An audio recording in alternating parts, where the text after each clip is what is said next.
McHales Events and Catering is a family business. Chuck McHale is third generation, and he's proud of the health benefits offered to full-time employees. But he's wondering what the Affordable Care Act will mean to his bottom line. Just so many unknowns until we get to October 1st and the exchange comes out and we start seeing rates, and we'll be a little more educated on where we want to go.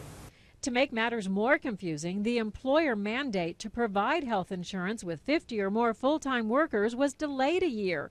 Yet individuals without health insurance will pay a penalty beginning in January. The individual mandate was not delayed. Uncertainty was probably the best way to describe how I feel right now.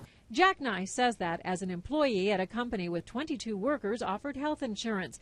He understands what the president of K4 Architecture and Design is facing. And our concern is that it may get to a point where it's hard for us to compete with the benefits and the exchanges. In other words, the health plans now offered employees might cost more than what individuals can buy on their own in an exchange.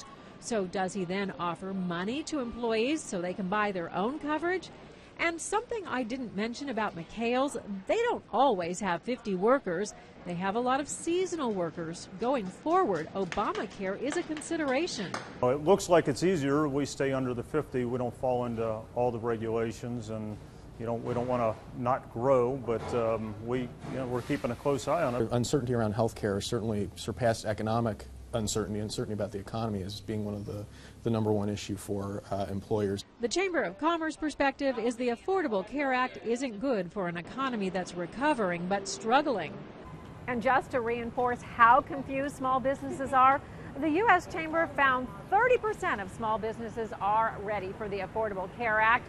44% say they are not, and 26% say they don't even know what's required.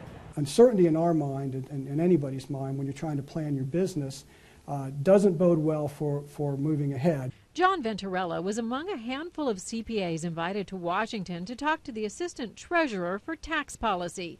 He told him companies across the country are pausing with their 3 to 5 year strategies. Because they don't really understand or know how this new law is going to impact their business and hence their bottom line. Venturella was told companies should treat the next year as a practice year and choose the benefits they need to keep a competitive workforce. That's why the companies we met do offer benefits. We take a lot of pride in our compensation packages. And they're not saying they're against the coming changes. See how it plays out. It's just so confusing. And concern at McHales with a young pool of workers, they could see rates jump 20 to 30% as insurers accept more older workers who are less healthy. In Cincinnati, Paula Toti reporting.